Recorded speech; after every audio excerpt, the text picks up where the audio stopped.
கணவன் மனைவியிடம் என்ன எதிர்பார்க்கிறான், மனைவி எப்படி இருக்க வேண்டும் என்று எதிர்பார்க்கிறான் என்பதை நாம் பார்த்து கொண்டிருக்கின்றோம். அதாவது மனைவி ஒரு வீட்டில் இருக்கும் பொழுது யார் யாருக்கு இது பிடிக்காதோ அதை முதலில் கவனமாக இருக்க வேண்டும். பிடிக்காததை செய்யக்கூடாது. நாம் பொதுவாக என்ன செய்கின்றார்கள் என்றால், யாருக்கு இது பிடிக்குமோ அதைத்தான் செய்கின்றார்கள். வீட்டுக்கு வந்தவுடன் இவருக்கு இது பிடிக்கும், அவருக்கு அது பிடிக்கும் என்பதை தெரிந்து கொண்டு அதை செய்கின்றார்கள். அவள் பிடித்தமானவளாக ஆகின்றாள். அதை செய்வதற்கு, பிடித்தது செய்வதற்கு சில நேரங்களில் இவள் படாத பாடுபட்டு இவள் தன்னுடைய வேலைகள், எல்லாம் உழைத்து தன்னுடைய நேரத்தை பார்க்காமல், தன்னுடைய ஓய்வை பார்க்காமல், களைப்பை பார்க்காமல் அவர்கள் செய்ய வேண்டும், அவருக்கு பிடித்தமான ஒன்று என்பதை செய்வதற்காக இவள் முழு மூச்சாக நின்று செய்கின்றாள். அதே நேரத்தில் சில நேரங்களில் பிடிக்காத ஒன்றையும் செய்ய வேண்டிய நிலைமை வருகின்றது. பிடிக்காத ஒன்று செய்ய வரும்போது அவர்கள் மனம் நோகின்றார்கள். அவர்களுடைய அணுகுமுறை சிறிது கடினமாக இருக்கும். அதை கேட்டவுடன் இவள் நினைக்கின்றால், நாம் எவ்வளவு கஷ்டப்பட்டு இவருக்கு செய்தோம், எவ்வளவு நாம் திறமை, நாம் சங்கடப்பட்டு இதோடு நாம் அவர்களுக்கு அதை செய்துவிட்டோம், அதெல்லாம் அவர்கள் நினைக்கவில்லையே, ஒரு சின்ன விஷயத்துக்காக அவர்கள் நம்மை கடிந்து கொண்டார்களே என்று அவள் விசனப்படுகிறாள். அப்படித்தான் எதில் யாருக்கு பிடிக்குமோ பிடிக்காதோ, மாமனாருக்கு என்ன பிடிக்கும், மாமியாருக்கு என்ன பிடிக்கும், நாத்தனாருக்கு என்ன பிடிக்கும், கணவனுக்கு என்ன பிடிக்கும் என்பதை விட எது பிடிக்காது என்பதை முதலில் நாம் செய்ய வேண்டும். பிடிக்காது செய்தாலே போதும், நாம் நல்லவர்கள், நியூட்ரலாக இருப்போம். அதன் பிறகு யார் யாருக்கு என்ன பிடிக்குமோ அதை செய்வது தான் நல்லது. அதை விட்டுவிட்டு நாம் பிடித்ததை முதலில் செய்துவிட்டு பின்னால் வருந்துவதை விட பிடிக்காததை நாம் அவாய்ட் பண்ணுவது நல்லது. இதையும் கணவன் எதிர்பார்க்கின்றான். அதே நேரத்தில் மனைவி சாமர்த்தியமாக இருக்க வேண்டும் என்று நினைக்கின்றான். சாமர்த்தியம் என்றால் என்ன? சாமர்த்தியமாக இருக்க வேண்டும் என்றால் என்ன? திறன். நாம் வீட்டில் இருக்கின்றோம், சில பேருக்கு சில விஷயங்கள் பிடிக்காது, சில பேருக்கு சில பிடிக்கும், அதை அவர்கள் பெரிதாக நினைப்பார்கள், மதிப்பார்கள் அதை. ஆனால் அவர் மதிக்கின்றது, அவருக்கு பிடித்தது அதே உணர்வு மற்றவர்களுக்கும் இருக்குமா என்று சொல்ல முடியாது. அவருக்கு அது பிடித்திருக்கும், அதை மதிப்பார்கள். இன்னொருவருக்கு அது பிடித்திருக்காது. ஒருவருக்கு ஒன்றை பிடித்திருந்தால் மற்றவர்களுக்கெல்லாம் அது பிடிக்கும் என்று இந்த உணர்வு வரும் என்று சொல்ல முடியாது. ஆகவே நாம் மற்றவர்கள் மதிப்பதை நாம் மதிக்க முடியாத நிலை வந்தால், அதை மதிக்க முடியாமல் இருந்தாலும் நாம் மற்றவர்களுக்கு, நம்மை சுற்றி உள்ளவர்களுக்கு தெரிந்து கொள்ளாமல் இருப்பதை பார்த்துக்கொள்ள வேண்டும். அது மட்டும் மிக முக்கியமான ஒன்று. நமக்கு பிடிக்கவில்லை,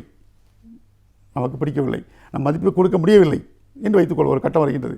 நம் மதிப்பு கொடுக்க முடியவில்லை என்பதை வீட்டில் உள்ளவர்கள் தெரிந்து கொள்ளாமல் இருப்பதை நீ பார்த்துக்கொள்ள வேண்டும். அதுவும் முக்கியமான ஒன்று. அது மட்டும் இல்லாமல் சாமர்த்தியமாக, சில நேரங்களில் யாருக்கு என்ன பிடிக்கும், அதே நேரத்தில் நம்முடைய எண்ணங்களையும் நம்முடைய விருப்பங்களையும் நாம் நம்ம எதிரே இருப்பவர்களுக்கு சொல்லும் பொழுது அது அவர் ஏற்கக்கூடிய ஒரு சூழ்நிலையை பார்த்து நாம் அதை சொல்ல வேண்டும். நாம் அதை சொன்னால் நம்முடைய எண்ணங்களும் விருப்பங்களும் நிறைவேறும். அந்த சூழ்நிலையை பார்த்து நாம் அதை செய்ய வேண்டும். அது மட்டுமல்லாமல் சில நேரங்களில் சிறப்பாக திறமையாக நடிக்கவும் தெரிய வேண்டும். உண்மையாக மட்டும் இருந்தால் பத்தாது, நடிக்கும் சாமர்த்தியம், திறமைன்னு சொல்கின்றோம். திறமையாக இருக்க வேண்டும். நடிக்க வேண்டும் என்றால் உண்மையை சொன்னால் பத்தாது, இருந்தால் பத்தாது, அதை சிறப்பாக செய்ய வேண்டும். அதுதான் சாமர்த்தியம், திறமை என்பது. அதே நேரத்தில் மனைவி தன்னுடைய கணவன் வீட்டில் இருக்கின்றோம், அவர்கள் என்ன செய்கின்றார்கள், ஏது செய்கின்றார்கள் என்பதை நாம் மூக்கை நுழைக்கக்கூடாது. அவர்கள் செய்கின்றார்கள், அவர்கள் வேலை செய்கின்றார்கள், இவர் என்ன செய்கின்றார், அவர் என்ன செய்கின்றார், இவர் என்ன செய்கின்றார் என்று மூக்கை நுழைத்து நாம் அதை சிஐடி போல், சிபிஐ போல் நாம் அதை உள்ளே நுழையக்கூடாது. அவர்களுக்கு பிடிக்காது. அவர்கள் என்ன பெறால், ஏன் இந்த பொண்ணு இவ்வாறு நம்மை தொந்தரவு கொடுக்கின்றாள் என்று ஒரு வெறுப்பு உண்டாகும். அந்த வெறுப்புகளை நாம் சம்பாதிக்கக்கூடாது. வெறுப்பு இல்லாமல், எதிரிகளை உருவாக்காமல் நாம் ஆதாயத்தை உருவாக்குவதுதான். இழப்புகள் இல்லாமல், எதிரிகள் இல்லாமல் ஆதாயத்தை மட்டும் எடுப்பது தான் சாமர்த்தியம். ஆகவே இழப்புகள் இல்லாமல் நாம் இருக்க வேண்டும், எதிரிகள் உருவாகாமல் இருக்க வேண்டும். இவைதான் கணவன் மனைவியிடம் விரும்புவது. இதை நாம் செய்தால் அந்த குடும்பம், அந்த தாம்பத்தியம், அந்த திருமணம், மன வாழ்க்கை மிக சிறப்பாக இருக்கும். நேயர்களே, சரி, கணவன் எதிர்பார்க்கின்றால் மனைவியிடம், மனைவி கணவனிடம் எதிர்பார்க்கின்றால், இது சமூகம் என்ன எதிர்பார்க்கின்றது இவர்களிடம், இந்த தம்பதியிடம் சமூகம் அதாவது என்ன எதிர்பார்க்கின்றது என்றால், சமூகம் பொறுத்தவரை நாம் சமூகத்தை நாம் மதிக்க வேண்டும். சமூகத்தில் உள்ளவர்களை அவர்களுடைய மரியாதை அவர்களுக்கு மரியாதை கொடுக்க வேண்டும், மதிக்கப்பட வேண்டும், காப்பாற்றப்பட வேண்டும், அவர்கள் மரியாதைக்கு உட்பட வேண்டும். நாம் சமூகத்துக்காக நம்முடைய தேவைகளை பின்தள்ளுவதற்கு தெரிந்து கொள்ள வேண்டும். நம்மளுடைய தேவைகளை எல்லாம் தெரிந்து கொள்ள வேண்டும். சமூகம் இல்லாமல் நாம் இருக்க முடியாது. சமூகத்துக்கு நம்முடைய பங்கை ஆற்ற வேண்டும், நம்முடைய பங்காற்றும் இருக்க வேண்டும், நாம் பங்களிக்கவும் வேண்டும் சமூகத்துக்காக. அதாவது சமூகத்தில் நாம் தம்பதியில் செய்ய வேண்டிய கடமை என்னவென்றால், நம்முடைய கலாச்சாரத்தை நாம் கட்டி காக்க வேண்டும்.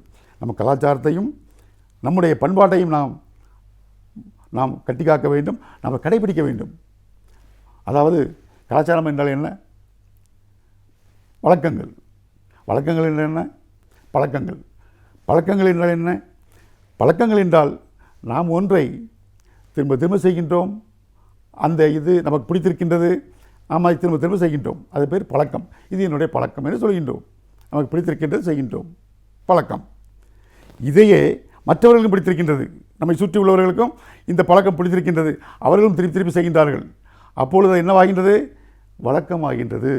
இது எங்கள் வீட்டு வழக்கம், இது எங்கள் ஊர் வழக்கம், இது எங்கள் வீட்டு வழக்கம்.